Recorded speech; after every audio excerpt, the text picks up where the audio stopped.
ఆయన ఓ వికలాంగుడు. ఆయన్ను ఎవరు చూసినా అయ్యో పాపమని జాలిపడాల్సిందే.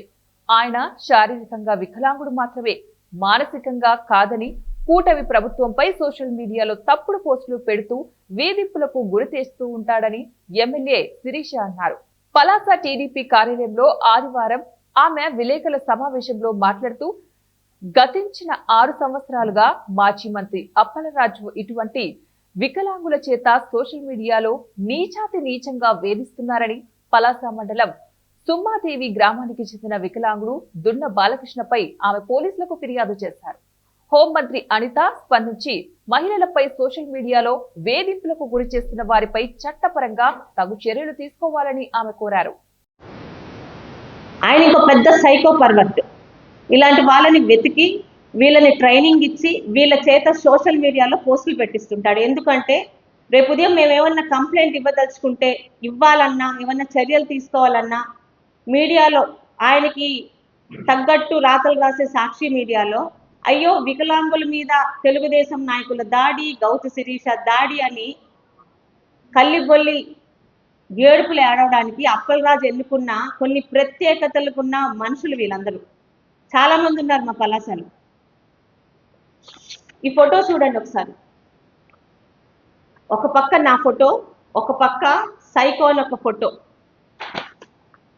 నిన్న సాక్షి ఛానల్లో పూర్తి అసత్యాలు, ఒక్కటి కూడా నిజం లేకుండా అసత్యాలు నా కుటుంబం మీద అప్పలరాజు గారు రాయించినందుకు ఒక శాసనసభ్యురాలిగా ఖండనివ్వాల్సిన అవసరం నాకుందని నిన్న నేను మధ్యాహ్నం 11కో 12 గంటలకో ఇచ్చిన ఖండన ఇచ్చిన పేపర్ని పెట్టుకొని నా గురించి ఈ వ్యక్తి నిన్న పెట్టిన పోస్ట్ ఇది. ఎంత సిగ్గులేని జన్మలంటే, ఒక పక్క ప్రభుత్వాన్ని మోసం చేసి ఇంట్లో ఆర్మీ ఉద్యోగం ఉండి తల్లికి స్పౌస్ పెన్షన్ తీసుకోవాలి, ఇంకో పక్క తెలుగుదేశాన్ని, చంద్రబాబు నాయుడు గారిని, లోకల్ నాయకుల్ని తిట్టాలి. రాష్ట్రంలో ప్రజలకి, పలాసలో ప్రజలకి ఒక్కటే చెప్తున్నామండి, గతంలోని అధికారంలో లేనప్పుడు మేము టార్గెట్ అవుతున్నాం, ఇప్పుడు మేము అధికారంలో టార్గెట్ అవుతున్నాం. ఎందుకంటే చంద్రబాబు నాయుడు గారు నేర్పించిన విలువలు ఉన్నాయి కాబట్టి. నిమిషం పట్టదు అప్పలరాజు మీద, ఆయన ఇంట్లో ఉన్న ఆడవాళ్ళ మీద మేము కూడా పోస్టులు పెట్టించడానికి. కానీ మాకు కొన్ని విలువలు తెలుగుదేశం పార్టీ నేర్పించింది. ఇలాంటి వాళ్ళని ఏం చేయాలో మీకే అడుగుతున్నాను. వికలాంగుడు అని చెప్పి వదిలేయాలా? తెలుగుదేశం పార్టీ నుంచి, కూటమి ప్రభుత్వం నుండి ఈరోజు మనం జాలితో ఇచ్చే పెన్షన్ తీసుకుంటూ పార్టీనే విమర్శించిన వాళ్ళ మీద ఎలాంటి కేసులు పెట్టాలో మీరే చెప్పండి ఒకసారి. ఈ సందర్భంగా సోదరి, ఈరోజు పవర్ఫుల్ హోమ్ మినిస్టర్గా పేరు తెచ్చుకున్న అనిత గారికి కూడా ఒక విన్నపం. మేడం, మీరు కూడా గతంలో ఇంతకన్నా భయంకరమైన ట్రోల్స్కి ఇబ్బంది పడ్డారు.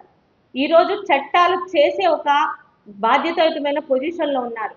ఇంకా ఎన్ని రోజులు, ఎన్ని సంవత్సరాలు ఆంధ్ర రాష్ట్రంలో మహిళలకి ఇలాంటి బాధ నాకు అర్థం కావట్లేదు. ఎక్కడా లేని విధంగా దయచేసి వీటికి ఒక చెక్ మనమన్నా పెడదాం. ఆంధ్ర రాష్ట్రం నుంచి ఇలా సోషల్ మీడియాకి ఒక అదుపులను పెడదాం, మనమన్నా డెసిషన్ తీసుకుందాం. ఎందుకని అంటున్నానంటే, రాష్ట్రంలోని, ప్రపంచంలోని ఎక్కడ దేశంలో లేని విధంగా ఇళ్లల్లో ఉండే ఆడవాళ్ళని రాజకీయాల్లో లాగి కుటుంబ సభ్యుల్ని బయటకు తీసుకొచ్చి తల్లి లేదు, కూతురు లేదు, చెల్లి లేదు, భార్య లేదు, ప్రతి ఒక్కరిని నీచాతి నీచంగా మాట్లాడే ఈ సంస్కృతి 2019కి ముందు వైసీపీ పార్టీ తీసుకొని వచ్చింది. 5 సంవత్సరాల్లో రాష్ట్ర ప్రజలకు